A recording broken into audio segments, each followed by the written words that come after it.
So let's take a look at thunder. And thunder is simply the acoustic wave that occurs due to the rapid heating and expansion of the plasma channel that forms, which is a leader. Now, the intensity of this expansion depends on the amount of heating that takes place, and therefore, when you have a leader that's developed and propagating, it will produce thunder. A return stroke, however, creates a much louder thunder response, and that's due to the much more intense heating that takes place during the return stroke process. And you get heating up to 30,000 degrees Celsius.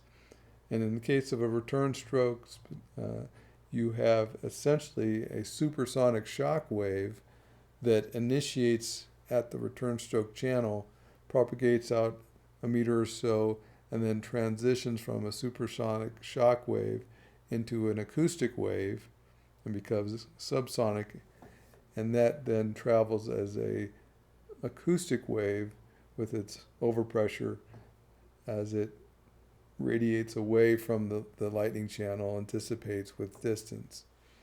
And that supersonic shock wave, that overpressure due to thunder, if you're close to a lightning flash and you experience that overpressure, it's enough to cause destruction. It's enough to break eardrums. So it's quite a strong thermally driven event that can impact people and structures as well.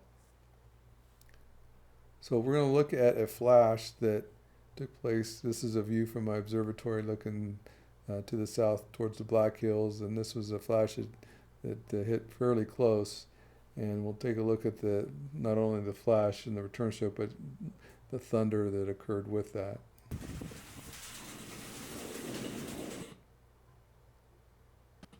Negative leaders, return stroke.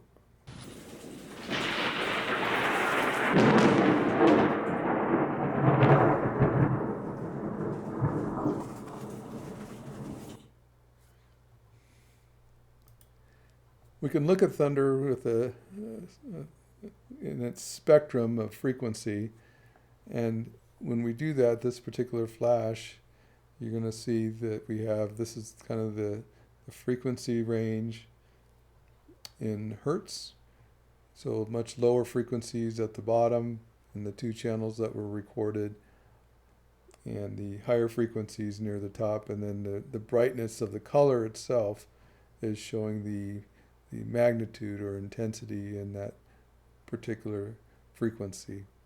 And this is just more an overall look at the intensity of the signal, of the sound, in decibels. So we'll listen to this again.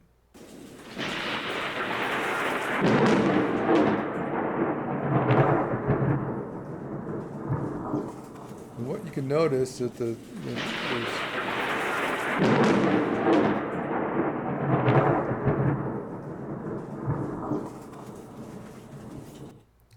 is that there is an echo. There's a valley that you see in the back. And so this is the return stroke, intensity of the return stroke thunder, and it echoes a second time and a third time. And you'll notice that before this return stroke thunder reaches the microphone, we do hear thunder. And that is from the leaders that are closer to the camera and that occurred prior to the return stroke. And so that is much less intense, less amplitude, but that's due to the leader activity, and the much higher amplitude is due to the return stroke. Here's another example, again looking out and to the south towards the Black Hills, and again this one echoes multiple times due to the reflection off the valley walls that are present in the backyard here.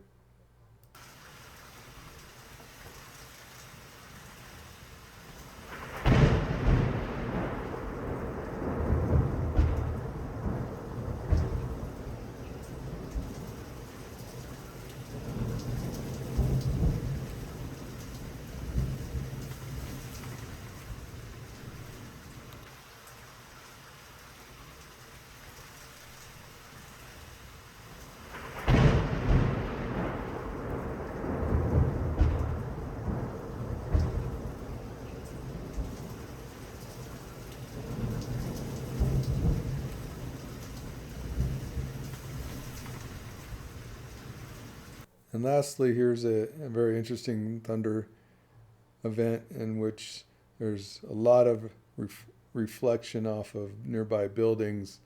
And I believe this flash also had some multiple CGs and different termination points. So there was a lot of thunder generated and a lot of reflection going on.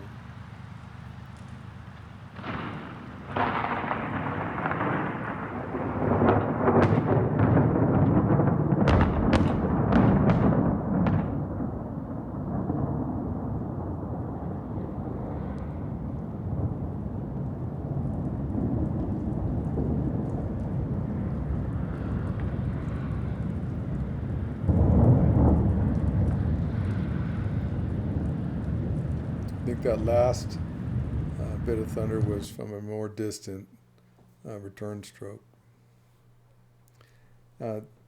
Only on a couple of occasions have I been so close to lightning that I've heard what is kind of like a machine gun.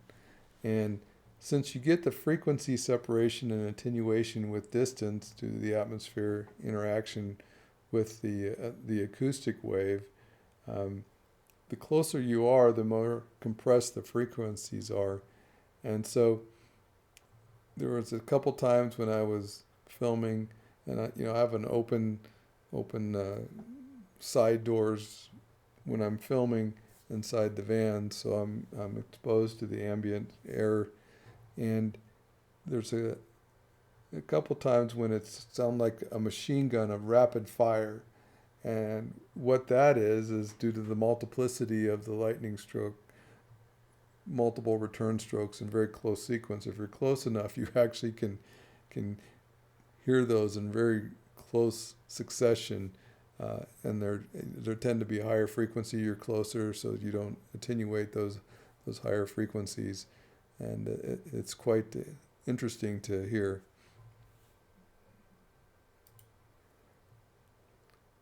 So now we'll get into a discussion of lightning damage. How does lightning damage things? And it can in a number of ways. We talked about the thunder, the acoustic shock wave. We talked about the heating, and the most common things that I have investigated are trees being struck by lightning. But there's been a number of fires as well that I've seen, that I've witnessed started.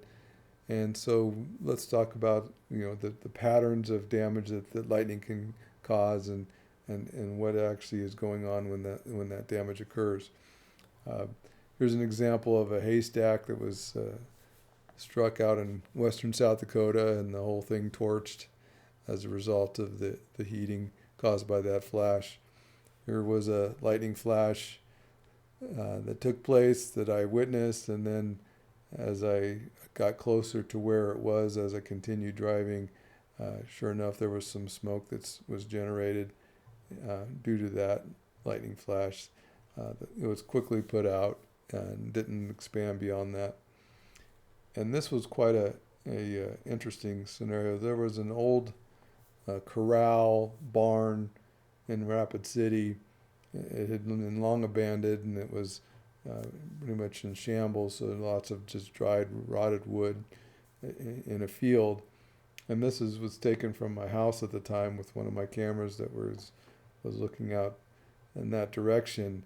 And you'll notice that you don't see any clouds at all. And that is because there is a storm that is behind me and behind the camera, and it's not blocking the sun, which also is behind the camera.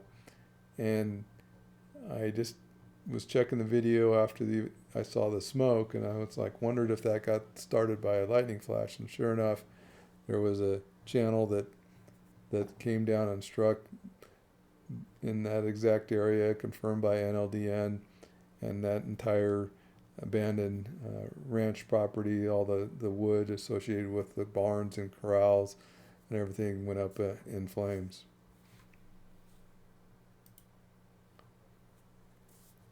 Like I mentioned, most of my investigation of lightning impacts is involving trees. This was actually out in California, which they don't have much lightning out there, but this particular one occurred in an area where I camped as a kid, And these are ponderosa pines and cedar and spruce trees. And so this tree itself was hit by a very high peak current, positive CG. I think it was more than 50 kiloamps, and its height was likely similar to the surrounding trees. And in this case, it exploded the entire tree, and the debris was thrown up to 100 meters. It was thrown across the nearby road, closed the road until they could clear it out. So it was a quite destructive event. And I went and investigated, took pictures, kind of measured distances and such. But you can see that it can be really explosive if the lightning channel attaches to a tree and gets inside into the moisture and then causes a steam explosion within the confines of the tree itself. You can get a rapid expansion of that sap moisture that causes a rapid expansion and explosion of the tree itself, and that's what happened in this case.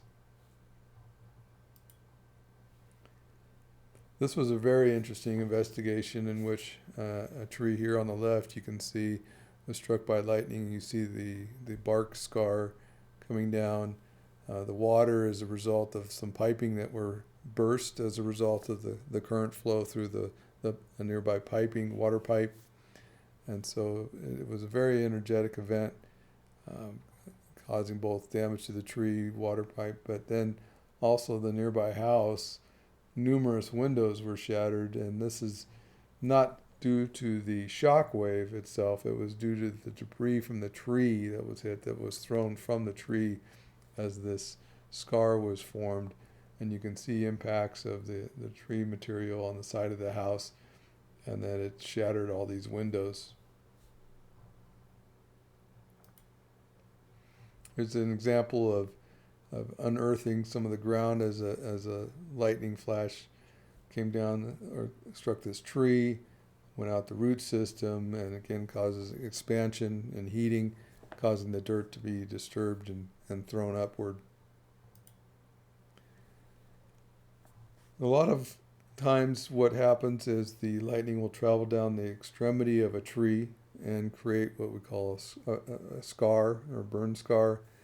And here's some examples of the different types of scars that occur on different types of trees. Different tree species will scar differently. You can see how this tree, and I don't know exactly what type of tree it is, will kind of splinter and create these straight shards as the lightning forms on the bark itself.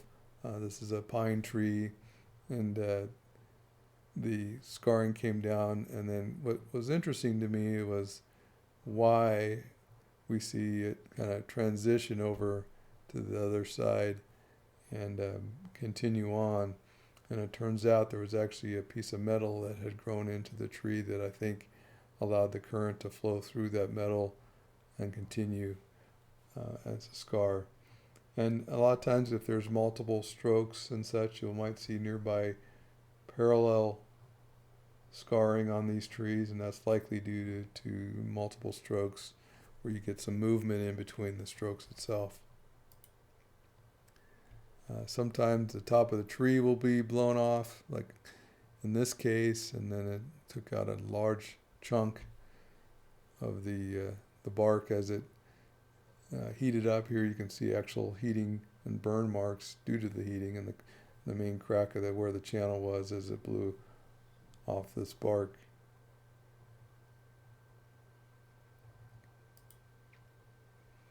This was another interesting case involving nearby metal wire.